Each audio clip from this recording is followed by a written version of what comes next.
The world is full of urban legends, remarkable stories that spread like viruses around the planet, mutating and evolving until no one can remember which ones are true and which ones are urban legends. In this episode called Heads or Tails, you'll see 3 unbelievable stories about luck, some good and some very bad. First up, a bad break at a bachelor party ends up threatening a lot more than the wedding. Aaron, come back! Then, a lucky day for lotto winners seems to have only one kooky explanation. So tell me, how do you pick your lottery numbers?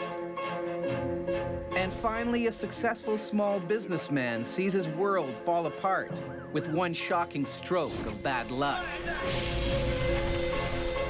Watch all 3 stories and decide which urban legends are true and which ones are false. Find out if you guessed right at the end of the show. First, it's a story we like to call The Naked Truth. Leslie DeSoto has many talents, but New Jersey residents know her best as the columnist who brings them the week's most sensational news. But even DeSoto couldn't believe the story she discovered after a viral video arrived in her inbox. One of my friends found it and said, "This has got to be a story for you." The fallout was pretty intense. The whole town's laughing, and it was pretty sad for everybody concerned. It all started in 2007. David and Karen are about to get married, but there's one problem. Karen knows what David's buddies have planned for his bachelor party, and she is not happy. So she said, do your drinking, do your gambling, whatever it is you're going to do, but no strippers. David is on board, I mean, I don't care. but not his buddies. She can't come. No strippers, okay? You know, they said, she's running your life already. You're not even married. What's it going to be like in 5 years or 10 years? But he said, look, this is the way it's got to be. You're promising to spend the rest of your life with her. No, guys, no, it's not happening. With no strippers, the friends turned their attention to one thing. Lots of drinking. But David has underestimated his friends. All right, guys, I'll be right back. And he said to the guys, you got to get these girls out of here. If Karen ever finds out, I'm dead meat. It doesn't take long for David's buddies to change his mind. He was always kind of easily influenced by them when he'd had too much to drink, so this was certainly no exception. They just said, look, she's never going to find out. Just enjoy. Enjoy. It's your last chance of freedom. But David has gone a lot longer than anyone expected. Curiosity gets the better of them. It's just this whole embarrassing thing. And this girl is, ride 'em, cowboy. You got it, ride 'em, cowboy. Their judgment clouded by hours of drinking, David's buddies can't keep the shocking video to themselves. He decides he's going to email it to his friend who couldn't make it to the party. And then his friend thinks this is so funny, hilarious, so he emails it to a bunch of friends. News travels fast in the small town. It's not long before David's fiancée gets a call.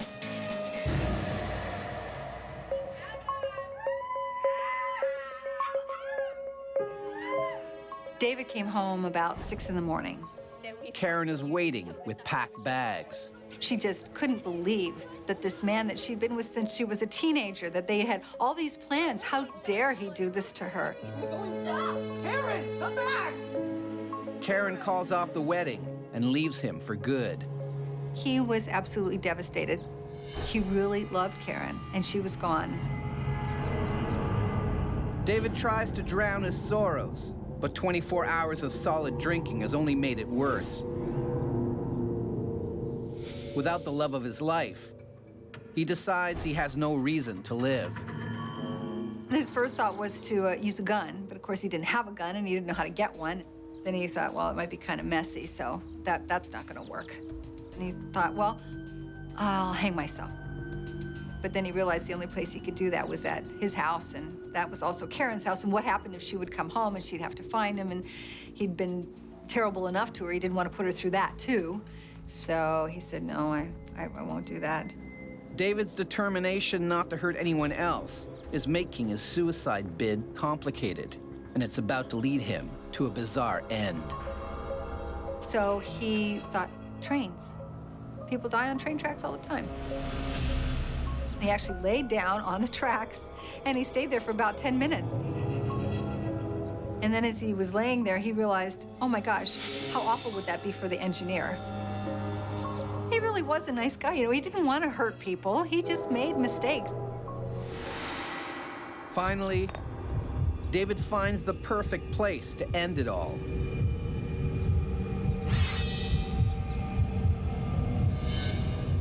He's just about to leap to his death. And he realized that someone else was on the bridge with him. Good-hearted to the end, he doesn't want to scar a stranger with the memory of his jump. But what he sees is incredible. It's Karen. Equally broken-hearted and ashamed, she's also decided to end it all. They'd both been ready to jump off the bridge when they realized that they could have ended their lives because of each other. They also realized that they had blown this all out of proportion. Two lovers torn apart by a night of drunken stupidity are reunited by their sorrow just in time to save both of their lives. But did it really happen? Find out at the end of the show. Mini-myth number 55,672, couch potato. Tired of her passed-out partner taking up valuable couch space, a St. Petersburg woman decided to tuck him in for good by folding the sofa bed with him still in it. 3 hours later, she returned thinking he'd learned his lesson. Instead, she found him suffocated in the sheets. Was it true or false? It was true. In 2008, a woman in St. Petersburg really did fold her other half in half. Now it's time for our next story. It's called Unlucky Numbers. Lottery official Rebecca Hargrove is a pretty lucky person. Every day, she gives away millions of dollars. Our biggest jackpot ever has been $353 million, so it's an exciting game. But there's one draw that Rebecca will never forget. But when we saw 110 winners, there was nothing that made it make any sense. It looked like the biggest lottery fraud in history, and whoever did it was about to get away with the crime. It all began in 2005 at the Lotto headquarters in Nashville, Tennessee. It's an average day with an average jackpot. But then, something unexplainable happens. In a jackpot of $25 million, we'd expect about 4 winners nationwide of the second prize. We had 12 in Tennessee alone, and we had 110 across the country. With 30 times more winners than usual, the lottery stands to lose tens of millions of dollars. It looks like someone has rigged the draw, but how? The security behind the drawings are something that all of us take very, very seriously.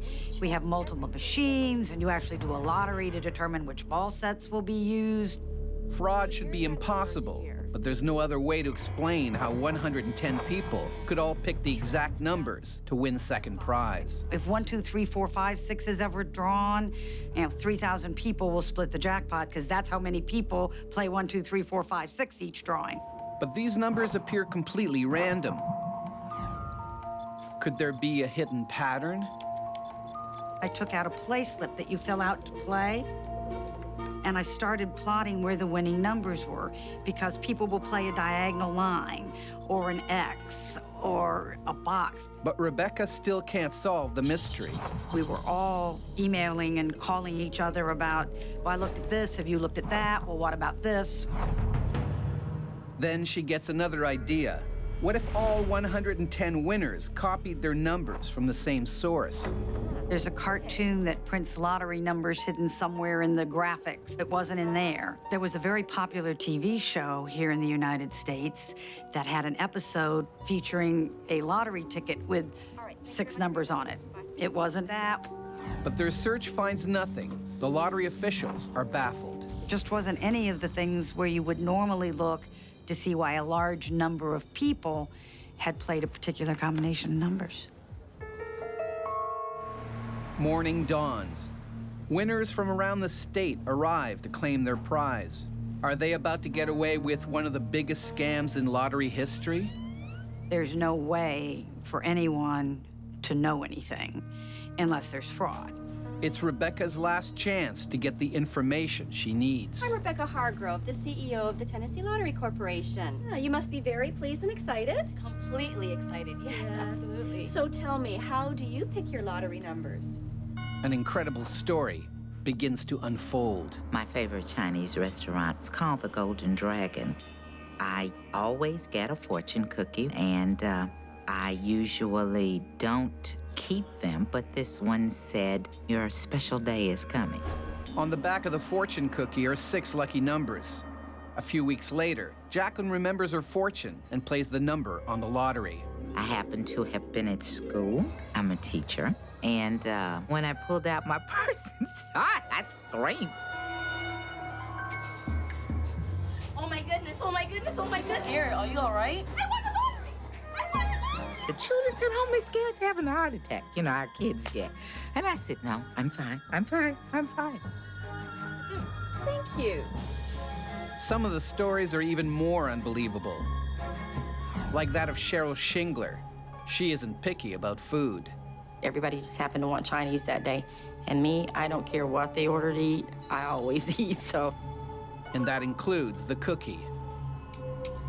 I kind of like them. I like that little sweet taste, you know. What's it say? It says the truth will set you free. But no matter what the fortune says, Cheryl never plays the lottery. I think the only reason I did it that day was because I was in such a good mood and just felt giddy about it. She plays the lucky numbers in the cookie. First time I ever played the lottery, and it probably won't be the last. It turns out to be one of the best decisions of her life. Shortly after that, somebody came into Minnesota and they had used a fortune cookie. Somebody came into Colorado, they had used a fortune cookie. But for Rebecca, a big question remains. How did so many people get the right cookie at the right time? She discovers the surprising fact. One company prints most of the fortune cookies sold in the US. So how did they pick which numbers to print? It turns out they held a lottery of their own. The numbers to print on the back of a fortune cookie were drawn in the factory and then drawn in the actual drawing. So it was double luck. That must mean something in Chinese. So there was no conspiracy after all. So the relief was that there was no fraud, that it was pure luck. And in a strange twist, it was the Lottery Corporation who was the lucky one after all. At the fortune cookie factory, they learned there were far more than 110 cookies with the winning numbers. Could have been hundreds of thousands of winners if every single person who had gotten a fortune cookie chose to play the same set of numbers. Lucky numbers wrapped in fortune cookies go out to Chinese restaurants across the country and get cracked open just in time to hit it big. Did it really happen? Find out at the end of the show. Mini myth number 9,721. All that glitters ain't gold. On the New York subway, Susan Baldwin realized a thief had taken a shine to her necklace. Seconds before her stop, she spotted the swindler and made a split-second decision to grab her gold. But as the train rolled off, Susan discovered she'd yanked the wrong chain. Hers had actually snapped and fallen into her blouse. She just robbed a man in broad daylight. Was it true or fake? It's fake. Mistakenly committing a robbery is a common theme for urban legends, but this story is fool's gold. Now it's time for our final story. It's called Hanging by a Thread. John Chow is a self-proclaimed carpet king. You could see me sometimes on television saying, hey, buy my carpets. He's built his empire with hard work and good fortune until one night a few years ago when John's luck ran out and his world turned upside down. 15 years of hard work. Gone. It all began on a seemingly normal day in 2007. John's carpet business is now the biggest in the state, leaving him little time for anything other than work and sleep. But tonight will be anything but restful. John's friend Calvin calls in the middle of the night with bad news about the shop. Hello? John, it's Calvin. Calvin called and he said that the front window had been smashed. You sure? Is it just vandalism, or is there an intruder inside? So I put on a sweater and a windbreaker and ran to my store. I peered in just in case to see if anybody else was in there, but I didn't see anybody. And so I climbed in through the window. But the second John sets foot in the shop, something unexplainable happens. I looked down, fire. The fire jumps from rug to rug. I just got the hell out of there. There it was, all 15 years of my carpet business up in flames.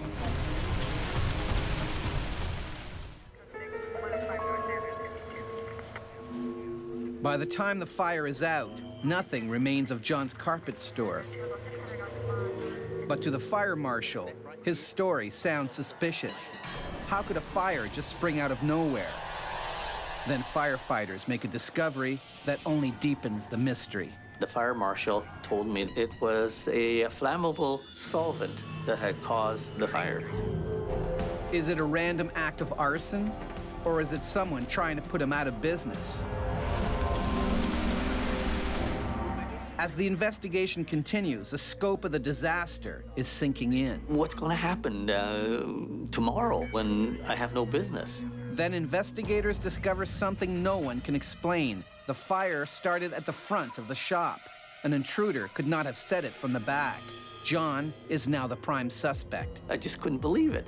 Why would I burn down my store? It was a thriving business. It's becoming a bizarre mystery. I was baffled. I was truly baffled. But John's shop assistant, Katie, could hold the answer. Arriving in tears, she makes a confession. I did tell Katie to use some solvent to clean. I didn't worry about it being flammable. After all, these kind of solvents dry up very quickly. But Katie forgot to put the lid back on the highly flammable solvent. Whoever broke in must have knocked it over. And the solvent quickly spread to the carpets and the rugs. But a bigger mystery remains. Who started the fire? John goes over his story again. This time, it sparks a memory. While I'm on the carpet, all of a sudden, I hear this crack. Crack! The fire marshal is stunned, but he thinks he has an explanation, even if it's weird. The woolen sweater and the windbreaker that I was wearing had caused a lot of static electricity. The friction from his run built up a massive static charge. The fire marshal told me I probably had about 40,000 volts of static electricity running through me, which I didn't even know. On any other day, John would have gotten a harmless shock. But this was not John's lucky day. When I touched the carpet and touched the solvent at the same time, it sparked enough to ignite a fire. Thanks to a cruel coincidence, John ended up burning down the store he loved. When I look back, I still wonder sometimes, did this really happen to me? A small businessman accidentally burns his life's work, all because of the wrong choice of clothing. But did it happen? It's time to reveal the truth about our three incredible stories. First up, it's the tale of the bachelor party blunder that nearly ended more than a marriage. But is it fact or fiction? Thankfully, this double suicide was prevented. But that's because this wasn't a real story, and I'm not really Leslie DeSoto. This legend is a highly embellished version of a 2010 Russian story about two people who planned to jump off the same bridge, but later fell in love. Next, it's the tale of fortune cookies that really delivered on their promise of wealth and prosperity. Is it true? I'm Rebecca Hargrove, president of Powerball and the Tennessee Lottery. This is a true story. The lucky numbers cost the lottery corporation over $20 million. Although people continue to win by playing fortune cookie numbers, nothing has ever come close to the 110 winners of that draw. Maybe it's because the fortune cookie factory no longer draws numbers from a bowl and today uses a computer.